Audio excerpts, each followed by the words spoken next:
Hello everyone, हमारे channel पे आप सबका स्वागत है। कैसे हैं आप लोग? आई होप अच्छे होंगे, आपकी तैयारी अच्छी चल रही होगी।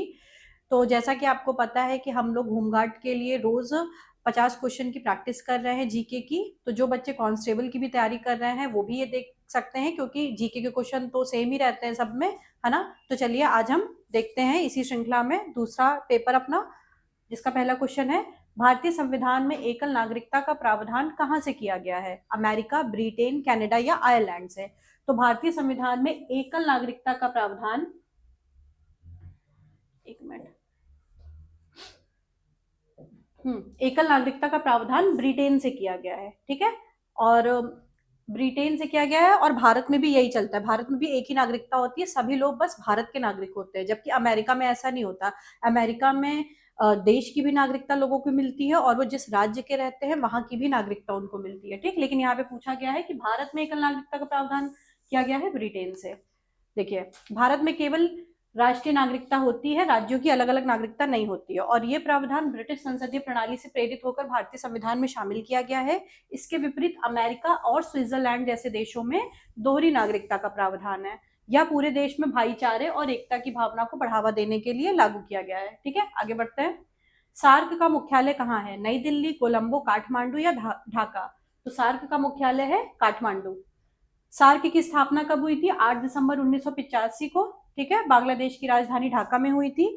इसका स्थायी सचिवालय मुख्यालय नेपाल की राजधानी काठमांडू में स्थित है। इसमें वर्तमान में भारत, पाकिस्तान, बांग्लादेश, श्रीलंका, नेपाल, भूटान, मालदीव और अफगानिस्तान शामिल है। इसका मुख्य उद्देश्य दक्षिण एशिया में आर्थिक और क्षेत्रीय सहयोग को बढ़ावा देना है।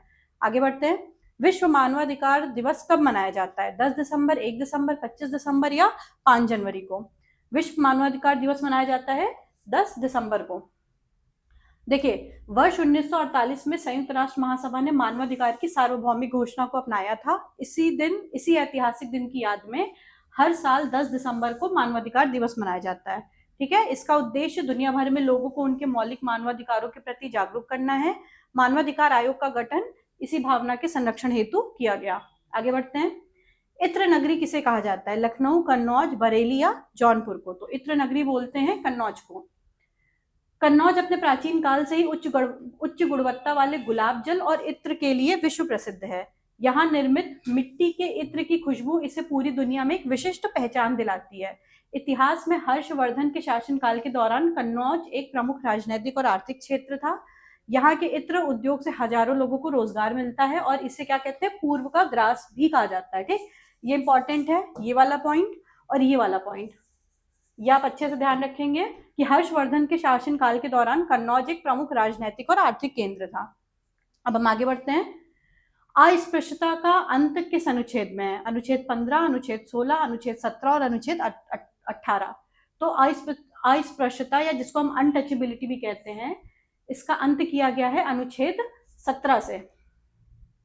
देखिए, भारतीय संविधान के अनुच्छेद 17 अस्पृश्यता को पूरी तरह समाप्त करता है और इसके अभ्यास को प्रतिबंधित करता है ना। ये मौलिक अधिकार का एक भाग है। अस्पृश्यता के आधार पर किसी भी प्रकार की अयोग्यता लागू करना कानूनतः एक दंडनीय अपराध है। यह मौलिक अधिकार समता के अधिकार के अंतर्गत आता है, ठीक है। मौलिक अधिकार की कौन सी कैटेगरी में आता है? समता के अधिकार के तहत आता है, जो कि है आर्टिकल 14 से 18 के बीच में। नागरिक अधिकार संरक्षण अधिनियम 1955 को इसी अनुच्छेद को प्रभावी बनाने के लिए लागू किया गया था। आगे बढ़ते हैं। भारत का एकमात्र सक्रिय ज्वालामुखी कहाँ है? लक्षद्वीप, मिनिकॉय, बैरनद्वीप या दमन में?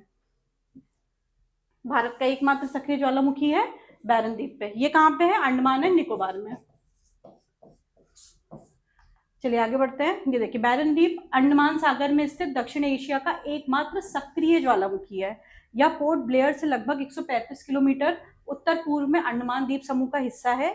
इस ज्वालामुखी में पहला विस्फोट जो है 1787 में हुआ था, जिसको दर्ज किया गया है ना, पहला दर्ज विस्फोट।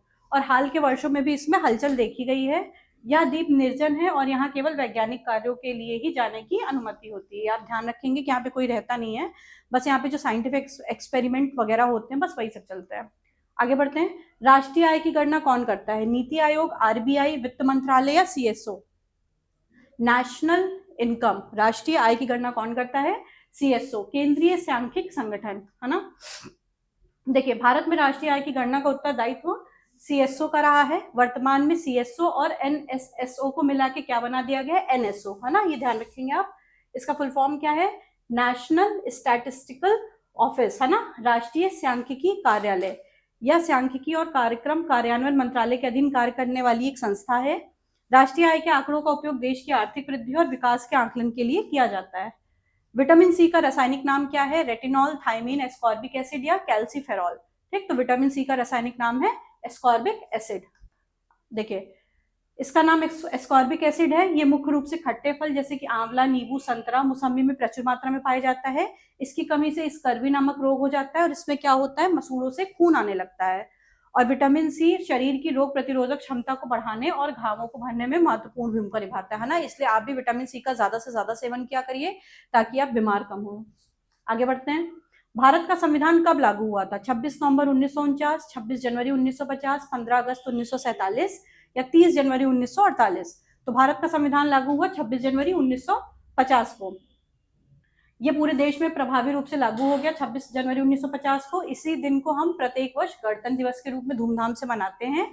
हालांकि संविधान को 26 नवंबर 1949 को संविधान सभा द्वारा अंगीकृत कर लिया था। हमारी प्रस्तावना में लिखा है ना कि आज तिथि 26 नवंबर 1949 को हम संविधान को अंगीकृत करते हैं, तो आप ये ध्यान रखिएगा कि हम लोगों ने अंगीकृत इसको किया था 26 नवंबर 1949 को, ठीक है, लेकिन ये प्रभावी रूप से पूरे देश में लागू हुआ था 26 जनवरी 1950 को। 1930 के पूर्ण स्वराज प्रस्ताव की याद में 26 जनवरी की तिथि को लागू करने के लिए चुना गया था। ठीक है, मतलब 26 जनवरी को ही क्यों चुना गया था, इसलिए क्योंकि 1930 के पूर्ण स्वराज प्रस्ताव की याद में इस तिथि को चुना गया था। आगे बढ़ते हैं। साधारण नमक का रासायनिक सूत्र क्या है, NaOH, NaCl, NaHCO3 या Na2CO3। ठीक, तो साधारण नमक का रासायनिक सूत्र है NaCl। देखिए, इसको रासायनिक भाषा में क्या बोलते हैं, सोडियम क्लोराइड बोला जाता है। इसका रासायनिक सूत्र है NaCl, जो सोडियम और क्लोरीन के मेल से बना है या भोजन के स्वाद और शरीर के आयनिक संतुलन को बनाए रखने के लिए अनिवार्य है। समुद्री जल के वाष्पीकरण द्वारा बड़े पैमाने पर इसका उपयोग किया जाता है। ठीक है, फिर उसके बाद उसको आयोडीन से इनरिच किया जाता है, जिसको हम खाते हैं, जिससे हम कौन सी बीमारी से बचते हैं, घेंघा या ग्वाइटर से। ये भी आप ध्यान रखेंगे। आगे बढ़ते हैं। सार्क का पहला शिखर सम्मेलन कहाँ हुआ था, नई दिल्ली, काठमांडू, ढाका या कोलंबो। तो सार्क का पहला शिखर सम्मेलन हुआ था ढाका में। ठीक, कब हुआ था, 7-8 दिसंबर 1985 को बांग्लादेश के ढाका में आयोजित हुआ था। इस सम्मेलन में सार्क चार्टर को स्वीकार किया गया और संगठन की आधिकारिक शुरुआत की गई। इस सम्मेलन की अध्यक्षता बांग्लादेश के तत्कालीन राष्ट्रपति जियाउर रहमान ने की थी। इसका उद्देश्य सदस्य देशों के बीच सामाजिक और सांस्कृतिक विकास को तेज करना था। आगे बढ़ते हैं। विजयनगर का सबसे प्रसिद्ध राजा कौन था, हरिहर, बुक्का, कृष्णदेव राय या देवराय द्वितीय। तो विजयनगर का सबसे ज्यादा प्रसिद्ध राजा था कृष्णदेव राय। ठीक, इसका एक्सप्लेनेशन देखते हैं। कृष्णदेव राय विजयनगर साम्राज्य के तुलुव वंश के सबसे महान और शक्तिशाली शासक थे। ये वंश आप याद रखिएगा, क्योंकि इससे भी पूछ सकता है कि कृष्णदेव राय किस वंश से संबंधित थे, है ना, तो ये थे तुलुव वंश से संबंधित। उनके शासनकाल को तेलुगु साहित्य का स्वर्ण युग माना जाता है और उन्होंने आमुक्ति मालदा की रचना करी। उनके दरबार में अष्ट दिग्गज नामक 8 प्रसिद्ध तेलुगु कवि निवास करते थे।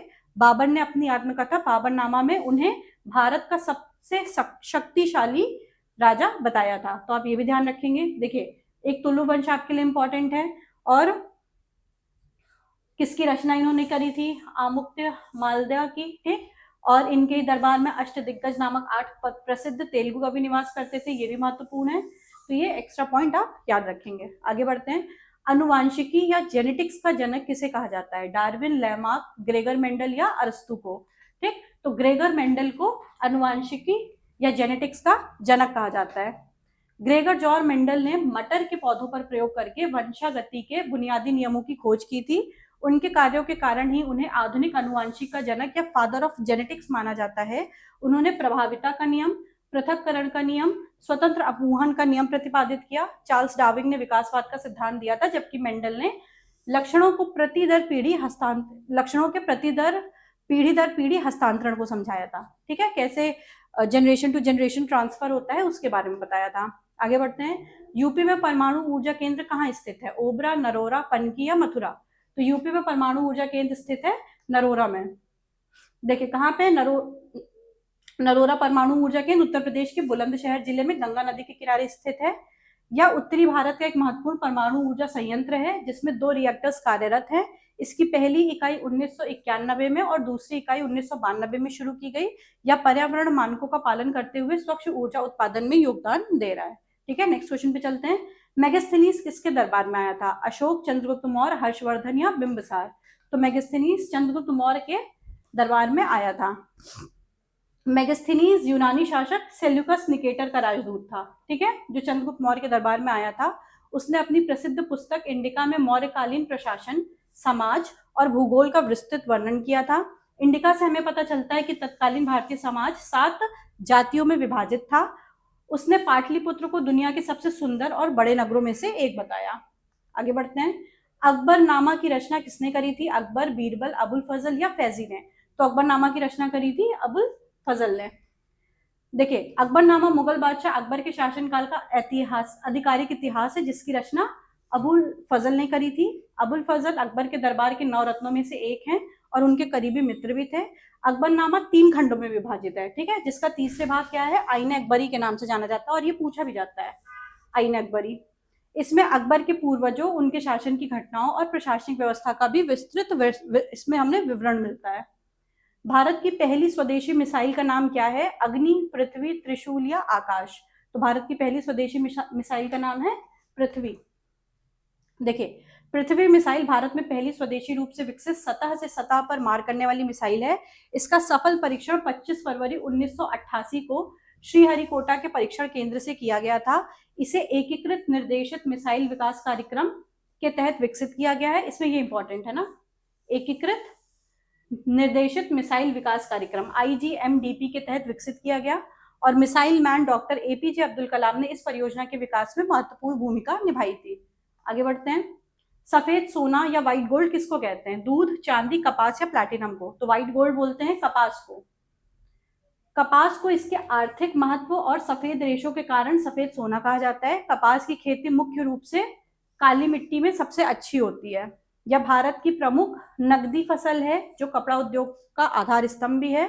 महाराष्ट्र और गुजरात भारत में कपास के प्रमुख उत्पादक राज्य हैं। आपके लिए इंपॉर्टेंट है, प्रमुख उत्पादक राज्य महाराष्ट्र और गुजरात। आगे बढ़ते हैं। भगवान बुद्ध ने महापरिनिर्वाण कहाँ प्राप्त किया था? श्रावस्ती, वाराणसी, कुशीनगर या कौशाम्बी? तो भगवान बुद्ध ने महापरिनिर्वाण प्राप्त किया था कुशीनगर में। बौद्ध धर्म में मृत्यु की घटना को क्या बोलते हैं? महापरिनिर्वाण कहा जाता है, जो बुद्ध ने कुशीनगर में प्राप्त किया। कुशीनगर वर्तमान उत्तर प्रदेश का एक जिला है जो तत्कालीन उस समय मल्ल गणराज्य की राजधानी था। ठीक है, गौतम बुद्ध ने 80 वर्ष की आयु में यहाँ अपने शरीर का त्याग किया था। यहाँ आज भी बुद्ध का महापरिनिर्वाण मंदिर स्थित है जहाँ उनकी लेटी हुई मुद्रा में विशाल प्रतिमा है। आगे बढ़ते हैं। संविधान में मौलिक कर्तव्य किस समिति के सिफारिश पर जोड़े गए थे? वर्मा समिति, सरकारिया आयोग, स्वर्ण सिंह समिति या पुंछी आयोग? तो मौलिक कर्तव्य जोड़े गए थे स्वर्ण सिंह समिति के सिफारिश पर। सरदार स्वर्ण सिंह समिति की सिफारिश पर 42वें संविधान संशोधन, जो कि कब हुआ था? 1976 में, इसके द्वारा मौलिक कर्तव्यों को जोड़ा गया। शुरुआत में मौलिक कर्तव्यों की संख्या 10 थी, लेकिन 86वें संविधान संशोधन जो 2002 में किया गया था, उसके बाद इसमें एक और मौलिक कर्तव्य जोड़ा गया था, जिससे अब मौलिक कर्तव्यों की संख्या 11 हो गई है। ठीक, और मौलिक कर्तव्य का उल्लेख संविधान के भाग 4A में अनुच्छेद 51A में रखा गया है और इन्हें पूर्व सोवियत संघ या USSR के संविधान से प्रेरित होकर भारतीय संविधान में शामिल किया गया है ना। तो आप ये भी याद रखिएगा, ये भी पूछता है कि मौलिक कर्तव्य किस देश से लिया गया, मतलब मौलिक कर्तव्य का कॉन्सेप्ट किस देश से लिया गया है? तो ये USSR से लिया गया है या पूर्व सोवियत संघ से लिया गया है। आगे बढ़ते हैं। भारत में पहली जनगणना कब हुई थी? 1872, 1881, 1901 या 1991? भारत में पहली जनगणना 1872 में हुई थी। भारत में पहली जनगणना 1872 में लॉर्ड मेयो के काल के दौरान कराई गई थी। हालांकि पहली नियमित और आधिकारिक दशकीय जनगणना 1881 में लॉर्ड रिपन के काल में शुरू हुई। देखिए, ये दोनों पॉइंट आप ध्यान रखिएगा। ठीक, लॉर्ड मेयो के कार्यकाल के दौरान जो पहली जनगणना कराई गई थी वो 1872 में कराई गई थी। ठीक, 1872 में जो पहली कराई गई थी उस समय कौन थे? लॉर्ड मेयो थे। लेकिन आधिकारिक जो दशकीय जनगणना थी वो 1881 में लॉर्ड रिपन के काल में कराई गई थी। इन दोनों को अंतर को आप याद रखेंगे। उसके बाद से लेके प्रत्येक 10 वर्ष में जनगणना का कार्य संपन्न किया जाता है। जनगणना के आंकड़ों का उपयोग सरकार द्वारा भविष्य की नीतियों और योजनाओं के निर्धारण में भी किया जाता है। अब हम आते हैं नेक्स्ट क्वेश्चन पे। भारी जल का सूत्र क्या है? H2O, D2O, CO2 या O2? आप भी अपने आंसर्स कमेंट में बताते रहिए।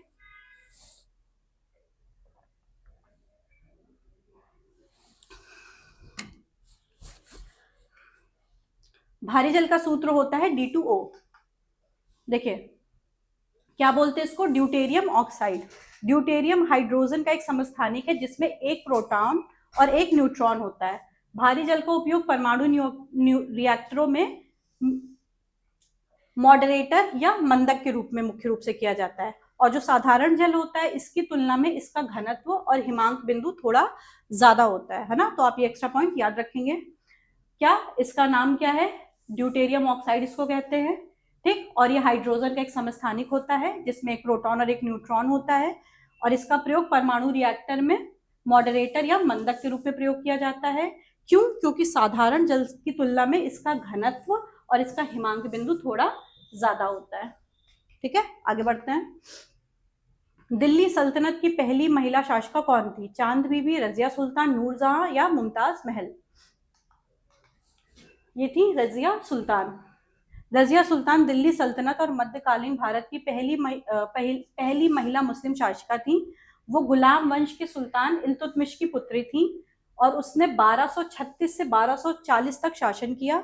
रजिया ने पुरुषों की तरह वस्त्र पहनकर और खुले दरबार में शासन करके रूढ़ियों को चुनौती दी थी।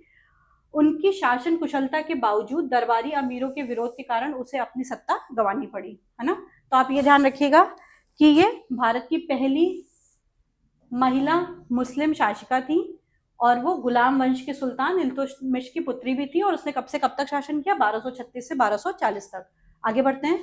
पसीने का मुख्य कार्य क्या है? गंदगी बाहर निकालना, शरीर का ताप नियंत्रित करना, नमक कम करना या त्वचा को नम रखना। तो पसीने का मुख्य कार्य होता है शरीर का तापमान नियंत्रित करना। देखिए इसका सबसे महत्वपूर्ण काम है शरीर के आंतरिक तापमान को स्थिर और नियंत्रित बनाए रखना। जब पसीना त्वचा की सतह से वाष्पित होता है तो इसे शरीर को ठंडक महसूस होती है। यह प्रक्रिया थर्मो रेगुलेशन कहलाती है जो गर्मी और शारीरिक श्रम के दौरान सक्रिय होती है। हालांकि इसमें कुछ अपशिष्ट पदार्थ और लवण भी होते हैं, लेकिन इसका मुख्य उद्देश्य तापमान प्रबंधन ही है। पसीने के थ्रू बहुत सारी गंदगी बाहर भी निकलती है, लेकिन ये इसका प्राइमरी काम नहीं है। प्राइमरी या प्राथमिक कार्य इसका है शरीर के तापमान को नियंत्रित करना। आगे बढ़ते हैं। दुधवा राष्ट्रीय उद्यान यूपी के किस जिले में है? लखीमपुर खीरी, पीलीभीत, बहराइच या गोंडा? तो ये कहाँ पे? दुधवा राष्ट्रीय उद्यान लखीमपुर खीरी में, जो कि भारत और नेपाल की सीमा के पास है। यह उत्तर प्रदेश का एकमात्र और सबसे प्रसिद्ध नेशनल पार्क है जो तराई क्षेत्र में फैला हुआ है। यह उद्यान विशेष रूप से बाघों और दलदली हिरण बारहसिंगा के संरक्षण के लिए जाना जाता है और 1977 में इसे राष्ट्रीय उद्यान घोषित किया गया था और यह दुधवा टाइगर रिजर्व का एक मुख्य भाग है। आगे बढ़ते हैं। विश्व का सबसे बड़ा महाद्वीप कौन सा है? अफ्रीका,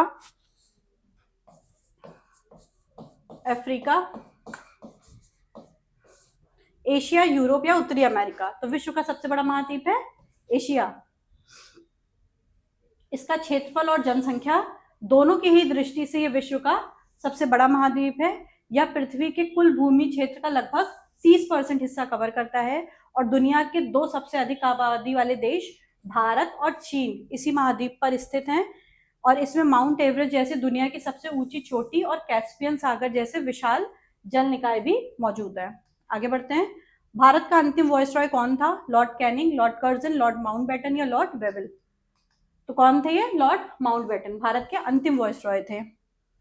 इन्हें सत्ता हस्तांतरण के लिए नियुक्त किया गया था। लॉर्ड माउंटबेटन ब्रिटिश भारत के अंतिम वायसरॉय थे जिन्हें सत्ता हस्तांतरण के लिए नियुक्त किया गया था।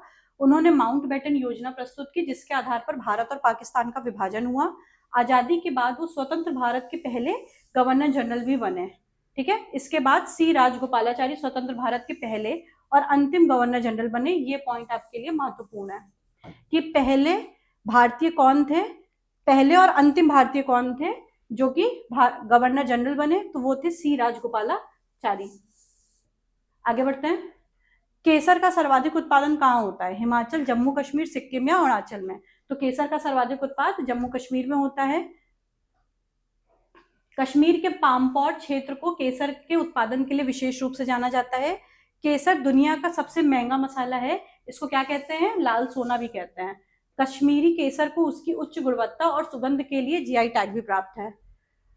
यूपी में उर्दू को दूसरी आधिकारिक भाषा कब घोषित किया गया? 1950, 1967, 1989 या 1995?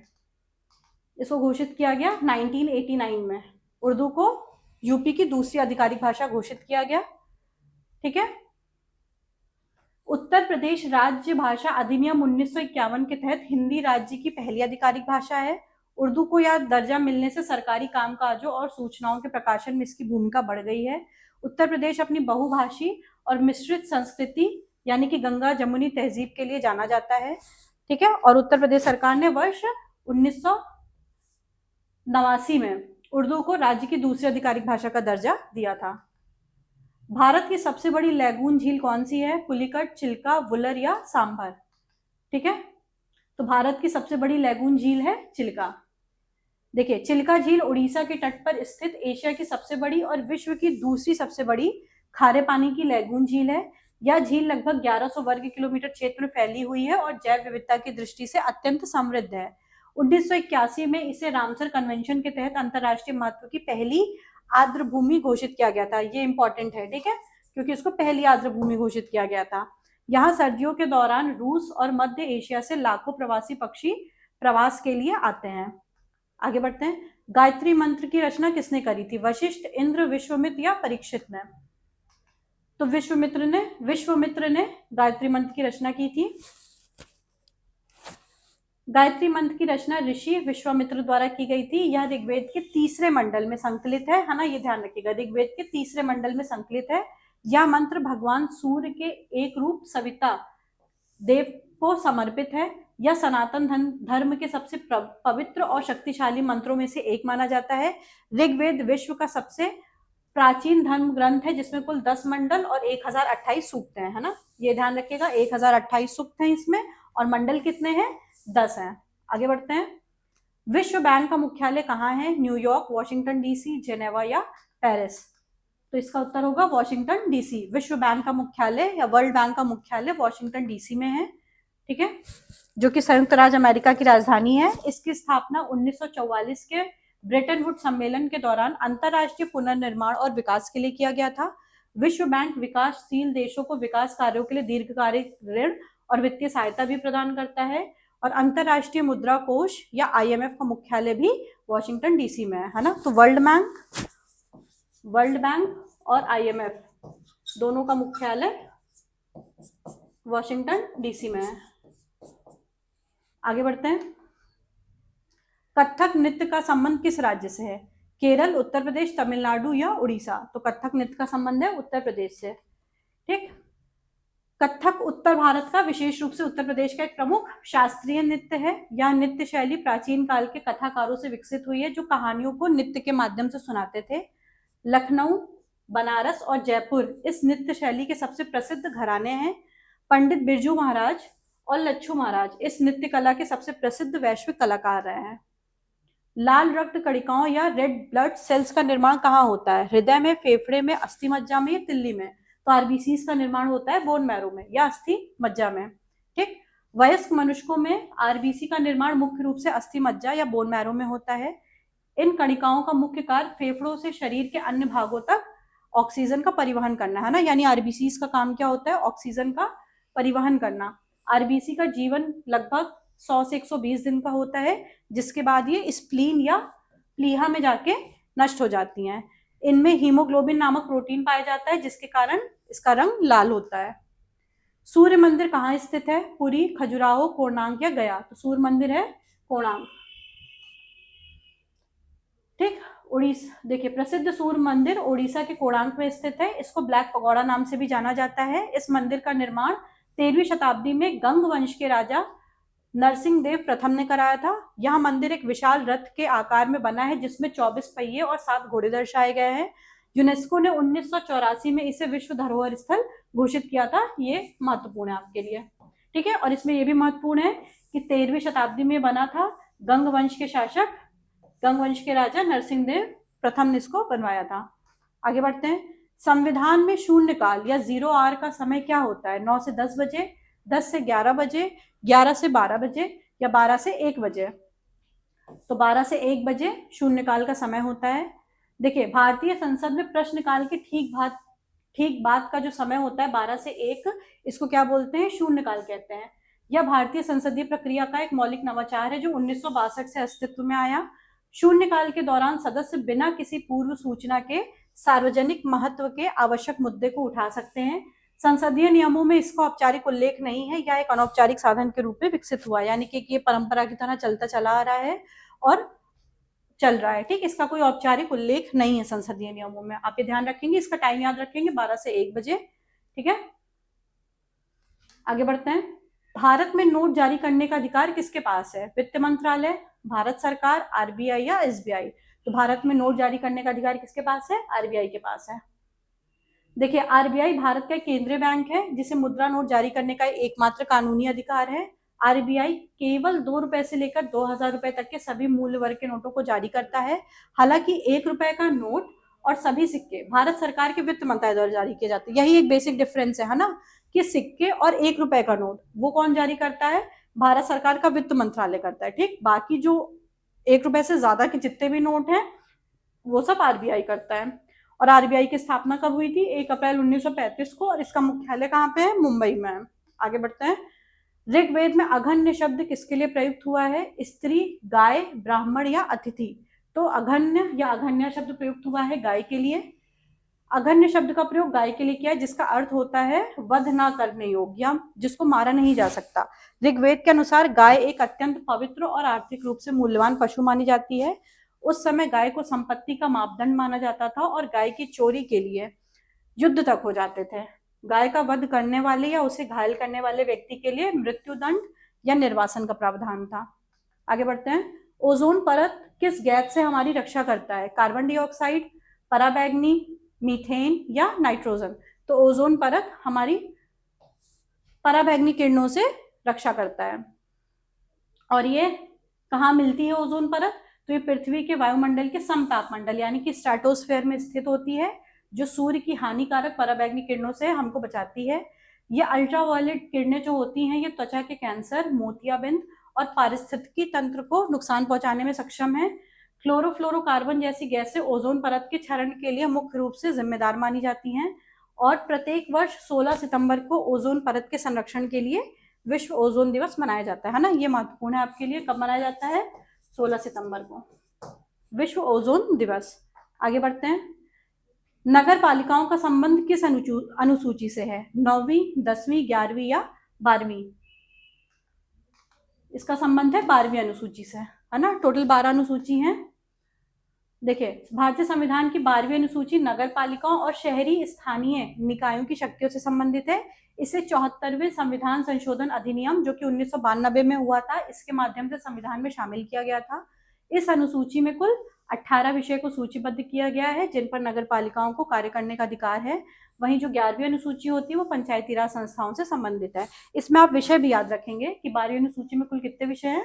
18 विषय, है ना। विषय भी पूछ लेता है आपसे, तो आप ये भी ध्यान रखेंगे, 18 विषय इसमें। और कौन से संविधान संशोधन से इसको किया गया था? तो 74 में, आप ये भी ध्यान रखेंगे। आगे बढ़ते हैं। कोशिका की खोज किसने करी थी? Robert Hooke, Louis Pasteur, Robert brown या लुवेन हॉक ने?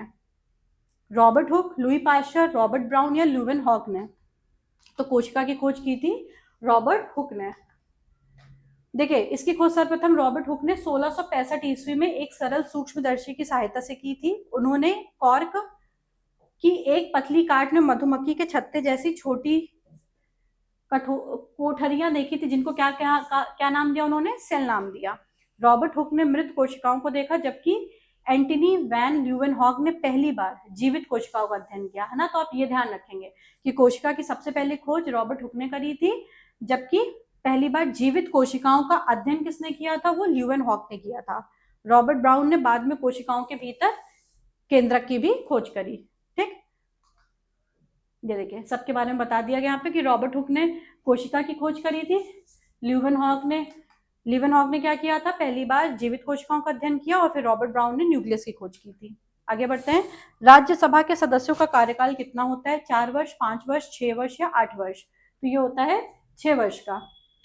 देखिए, राज्यसभा कैसा सदन है? एक ये स्थायी सदन है जो कभी भंग नहीं होता है, लेकिन इसके सदस्य हर 6 वर्ष पर उनका कार्यकाल समाप्त होता है। ठीक है, और इसके 1/3 सदस्य प्रत्येक 2 वर्ष की समाप्ति पर सेवानिवृत्त हो जाते हैं। राज्यसभा को भारतीय संसद का क्या बोलते हैं? उच्च सदन कहा जाता है, और इसकी अधिकतम संख्या कितनी हो सकती है? 250 हो सकती है। और भारत के उपराष्ट्रपति पदेन रूप में राज्यसभा के सभापति होते हैं। ठीक है, आगे बढ़ते हैं। जीएसटी काउंसिल का अध्यक्ष कौन होता है? प्रधानमंत्री, राष्ट्रपति, वित्त मंत्री या आरबीआई गवर्नर? तो जीएसटी काउंसिल के अध्यक्ष होते हैं वित्त मंत्री। भारत का केंद्रीय वित्त मंत्री पदेन रूप से जीएसटी परिषद का अध्यक्ष होता है। जीएसटी काउंसिल एक संवैधानिक निकाय है जो देश में जीएसटी दरों, छूटों और नियमों पर निर्णय लेती है। इनमें सभी राज्य और केंद्र शासित प्रदेशों के वित्त मंत्री या प्रतिनिधि सदस्य के रूप में शामिल होते हैं। इसका मुख्यालय कहाँ है? नई दिल्ली में। और अनुच्छेद 279A के तहत इसका गठन किया गया है ना, ये याद रखिएगा आप, किसका मुख्यालय नई दिल्ली में है और किस आर्टिकल के तहत है? अनुच्छेद 279A के तहत। ये महत्वपूर्ण है आपके लिए, ये इंपॉर्टेंट है। आगे बढ़ते हैं। ध्वनि की गति किस माध्यम में सर्वाधिक होती है? हवा, पानी, लोहा या निर्वात? ध्वनि की गति किस माध्यम में सर्वाधिक होती है? ठोस में। ध्वनि की गति सबसे ज्यादा किसमें होती है? ठोस में। ध्वनि की चाल माध्यम के घनत्व और प्रत्यास्था पर निर्भर करती है, जो ठोस पदार्थों की सबसे अधिक होती है। लोहे जैसे ठोस माध्यमों में ध्वनि की गति लगभग कितनी होती है? 5000 से 6000 मीटर प्रति सेकंड तक। ध्वनि एक यांत्रिक तरंग है जिसे संचरण के लिए माध्यम की आवश्यकता होती है, और इसलिए ये निर्वात में यात्रा नहीं कर सकती है। तापमान बढ़ने के साथ गैसों और द्रवों में ध्वनि की चाल भी बढ़ जाती है। ये महत्वपूर्ण है, ये डायरेक्ट आपसे स्टेटमेंट के फॉर्म में भी पूछ सकता है। ठीक है, कि तापमान बढ़ने के साथ गैसों और द्रवों में ध्वनि की चाल भी बढ़ जाती है। आगे चलते हैं। पीली क्रांति का संबंध किससे है? सोना, सूर्यमुखी, तिलहन या दालों से? तो पीली क्रांति का संबंध है तिलहन से। देखिए, येलो रिवॉल्यूशन का मुख्य उद्देश्य देश में तिलहन फसलों के उत्पादन को बढ़ावा और आत्मनिर्भरता प्राप्त करना है। विशेष रूप से सरसों, मूंगफली और सूर्यमुखी जैसे तेल निकालने वाले बीजों के उत्पादन पे ये केंद्रित है। भारत में 1986 से 87 के तहत तिलहन प्रौद्योगिकी मिशन के साथ इसकी शुरुआत की गई, और सैम पित्रोदा को भारत में पीली क्रांति का जनक माना जाता है। ये आपके लिए महत्वपूर्ण है। किसको पीली क्रांति का जनक माना जाता है? सैम पित्रोदा को। ठीक है, जैसे कि हरित क्रांति का जनक भारत में किसको माना जाता है? एमएस स्वामीनाथन को माना जाता है ना। वैसे पीली क्रांति का किसको माना जाता है? सैम पित्रोदा को माना जाता है। और सफेद क्रांति का किसको माना जाता है? वर्गीस कुरियन को माना जाता है। ये सब भी एक्स्ट्रा पॉइंट आप याद रखेंगे। आगे बढ़ते हैं। पानीपत का द्वितीय युद्ध कब हुआ था? 1526, 1556, 1761 या 1576? तो पानीपत का द्वितीय युद्ध हुआ था 1556। ठीक है, किसके बीच हुआ था? मुगल सम्राट अकबर और सम्राट हेमचंद्र विक्रमादित्य हेमू के बीच हुआ था। ठीक है, और अकबर की ओर से उसके सेनापति बैरम खान ने सेना का नेतृत्व किया और निर्णायक विजय प्राप्त करी। इस युद्ध के बाद उत्तर भारत में मुगलों की सत्ता फिर से और अधिक मजबूती से स्थापित हो गई। और पानीपत का पहला युद्ध कब हुआ था? 1526 में। किसके बीच? बाबर और लोधी के बीच में हुआ था। और तीसरा युद्ध 1761 में मराठा और अब्दाली के बीच में हुआ था। ये भी ध्यान रखेंगे आप, पहला, दूसरा, तीसरा सबका ईयर किसके किसके बीच हुआ था। ठीक है, आगे बढ़ते हैं। अमरावती टाइगर रिजर्व कहाँ पे स्थित है? मध्य प्रदेश, महाराष्ट्र, तेलंगाना या आंध्र प्रदेश? तो अमरावती है आपका महाराष्ट्र में। आगे बढ़ते हैं। अमरावती टाइगर रिजर्व महाराष्ट्र के अमरावती जिले में स्थित मेलघाट टाइगर रिजर्व का ही एक प्रमुख हिस्सा है। मेलघाट टाइगर रिजर्व को 1973-74 में प्रोजेक्ट टाइगर के तहत स्थापित पहले 9 टाइगर रिजर्वों में से एक माना जाता है। यह सतपुड़ा पर्वत श्रृंखला के दक्षिण में स्थित है और ताप्ती नदी इसकी उत्तरी सीमा बनाती है। यहाँ मुख्य रूप से बाघ, तेंदुए, भालू और दुर्लभ पक्षियों की भी कई प्रजातियां पाई जाती हैं, है ना। तो आप ये ध्यान रखेंगे कि अमरावती टाइगर रिजर्व महाराष्ट्र के अमरावती जिले में है। ठीक, और मेलघाट टाइगर रिजर्व का हिस्सा है, और मेलघाट टाइगर रिजर्व को 1973-74 में प्रोजेक्ट टाइगर के तहत स्थापित पहले 9 टाइगर रिजर्व में से एक माना जाता है। ठीक है, आगे बढ़ते हैं। उत्तर प्रदेश का सबसे पूर्वी जिला कौन सा है? शामली, बलिया, सोनभद्र या सहारनपुर? तो उत्तर प्रदेश का सबसे पूर्वी जिला बलिया है। देखिए इसकी सीमा किससे लगती है, बिहार राज्य से लगती है, सबसे पूर्व में है इसलिए इसकी सीमा बिहार से लगती है। या गंगा और घाघरा नदियों के संगम के निकट स्थित है और ऐतिहासिक रूप से क्रांतिकारी गतिविधियों का केंद्र भी रहा है। इसके विपरीत जो शामली है वो यूपी का सबसे पश्चिमी जिला है। सबसे उत्तरी कौन सा है, बलिया है, और सबसे पश्चिमी कौन सा है, शामली है। और सहारनपुर कौन सा है, ये सबसे उत्तरी जिला है, ठीक। और सोनभद्र सबसे दक्षिणी जिला है, ये याद रखेंगे, ठीक। East, west, north, south. तो सबसे पूर्वी कौन सा है, सबसे पूर्वी बलिया है, पश्चिमी कौन सा है, शामली, ठीक है। और सबसे उत्तरी कौन सा है, सहारनपुर, ठीक। और सबसे दक्षिणी कौन सा है, यह है सोनभद्र। इसको आप ऐसे भी याद रख सकते हैं, साउथ सोनभद्र, है ना। आगे बढ़ते हैं। नीली क्रांति का संबंध किससे है, दूध से, अनाज से, मछली पालन से या तिलहन से। तो नीली क्रांति का संबंध है मछली पालन से। नीली क्रांति का संबंध देश में मछली उत्पादन और जलीय कृषि यानी कि एक्वाकल्चर के तीव्र विकास और आधुनिकीकरण से है। इस क्रांति का मुख्य उद्देश्य मछुआरों की आय बढ़ाना, देश की खाद्य सुरक्षा में योगदान देना है। भारत वर्तमान में दुनिया का सबसे बड़ा मछली उत्पादक देश भी बन गया है। या डॉक्टर अरुण कृष्णन और डॉक्टर हीरालाल चौधरी को भारत में नीली क्रांति का जनक माना जाता है, ये इंपॉर्टेंट है। अब इसके पहले हम लोगों ने देखा था कि पीली क्रांति का जनक किसको माना जाता है, अब यहाँ पे दिया गया कि नीली क्रांति का जनक किसको माना जाता है। तो डॉक्टर अरुण कृष्णन और डॉक्टर हीरालाल चौधरी को। दुनिया की सबसे ऊंची चोटी माउंट एवरेस्ट कहाँ स्थित है, भारत, चीन, नेपाल या भूटान। तो दुनिया की सबसे ऊंची चोटी माउंट एवरेस्ट, जिसकी ऊंचाई कितनी है, 8849 लगभग, कहाँ पे है, ये नेपाल में है। देखिए माउंट एवरेस्ट हिमालय पर्वत श्रृंखला का और हिस्सा है और आधिकारिक रूप से नेपाल की सीमा में स्थित है। स्थानीय भाषा में नेपाल में इसको क्या बोलते हैं, सागर माथा बोलते हैं, ठीक है। और इसकी नवीनतम जो ऊंचाई मापी गई है वो 8848.86 मीटर है। इसको दुनिया की सर्वोच्च शिखर है। और तिब्बत वाले हिस्से में इसको क्या कहते हैं, चोमोलुंगमा कहते हैं, ठीक है। तो ये हमारे आज के 50 क्वेश्चन हो गए हैं। बाकी के क्वेश्चन हम कल डिस्कस करेंगे। तब तक आप लोग ये वीडियोस